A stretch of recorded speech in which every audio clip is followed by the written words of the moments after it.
విధాత media ప్రేక్షకులకి నమస్కారం.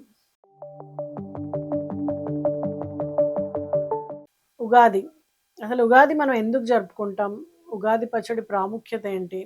ఇవన్నీ మనం ఈ వీడియోలో చూద్దాం. ఉగాది అనగానే అంటే నక్షత్ర గమనం. నక్షత్ర గమనానికి ఆది అంటే ఏంటి? నక్షత్రాలు మొదలవ్వడం. అంటే ఇక్కడ సృష్టి ప్రారంభమైంది అని అర్థం అనమాట.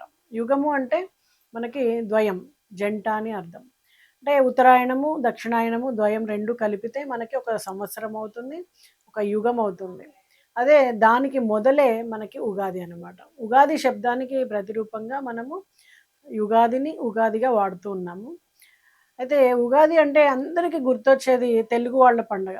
తెలుగు సంవత్సరం ఈ రోజు నుంచే మనకు మొదలవుతుంది కాబట్టి, ప్రతి తెలుగు వాళ్ళు చాలా ఇష్టంగా జరుపుకునేటువంటి పండగ చైత్ర శుద్ధ పాడ్యమి నాడు వచ్చేటువంటి ఈ సంవత్సరానికి మొదలు అందరూ గూడా రాశి ఫలాలు అని, గ్రహస్థితులు ఎలా ఉన్నాయి అని తెలుసుకుని, దానికి తగ్గట్టుగా గ్రహశాంతుల్ని జరుపుకొని, ఆ సంవత్సరం అంతా గూడా వాళ్ళు సుఖశాంతులతో ఉండేలాగా పంచాంగ శ్రవణాన్ని చేస్తూ ఉంటారు. మరికొన్ని రోజుల్లో మనకి ఉగాది రాబోతోంది. ఈ ఉగాది విశిష్టత గురించి, మరి చరిత్ర గురించి మనం తెలుసుకుందాం. అయితే చైత్ర మాసంలో శుక్లపక్ష పాడ్యమి రోజున విధాత ఈ జగత్తుని సృష్టించాడు అని చెప్పి మనం అందరం నమ్ముతూ ఉంటాం. సోమకుడు వేదాల్ని తస్కరించిన కారణంగా మత్స్యావతారం ధరించినటువంటి విష్ణువు అతన్ని సంహరించి వాటిని తిరిగి బ్రహ్మదేవుడికి అప్పగించినటువంటి సందర్భంగా మనము ఉగాదిని జరుపుకుంటూ ఉంటాం. గ్రహ, నక్షత్ర, ఋతు, మాస, వర్ష, వర్షాదికులను బ్రహ్మదేవుడు ఈ రోజే వర్తింపజేశాడు అనేది కూడా నమ్మకం. అంతేకాకుండా వసంత ఋతువు కూడా ఈ రోజు నుంచే ప్రారంభమవుతుంది. అందుకే నూతన జీవనానికి నాందిగా మనం ఉగాది పండుగను జరుపుకుంటాం. శాలివాహనుడు పట్టాభిషిక్తుడైనటువంటి ఈ రోజు ప్రాశస్తంలోకి వచ్చిందని మరో గాథ కూడా ఉంది. మరి ఉగాది, యుగాది అనే 2 పదాలు కూడా వాడుకలో ఉన్నాయి. అంటే మనం అనుకున్నట్టు నక్షత్ర గమనము ప్రారంభమైనటువంటి రోజు. అలాగే ద్వయము అంటే జంట అని కదా! అలా నక్షత్రం ప్రారంభమైనటువంటి రోజుని మనం ఉగాదిగా జరుపుకుంటూ ఉంటాం.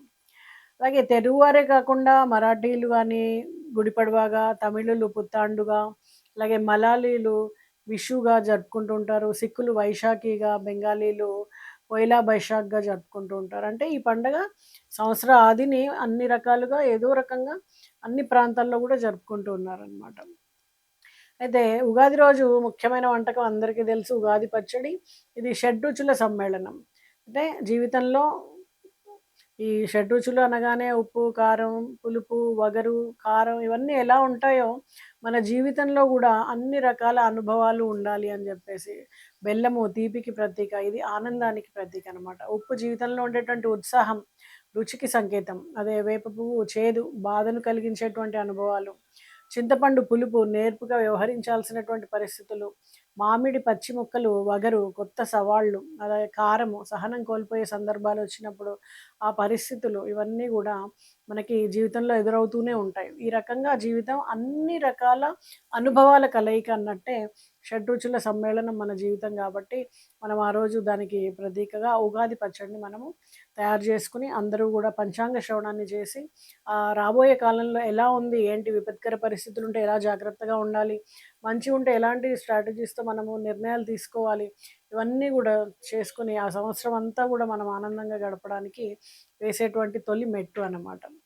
మరి మీ అందరికీ గూడా ఈ షడ్‌రుచుల సమ్మేళనమైనటువంటి ఈ జీవితము మంచి ఆనందాలు ఇవ్వాలని కోరుకుంటూ, ప్రతి ఒక్కళ్ళకి గూడా ఉగాది శుభాకాంక్షలు.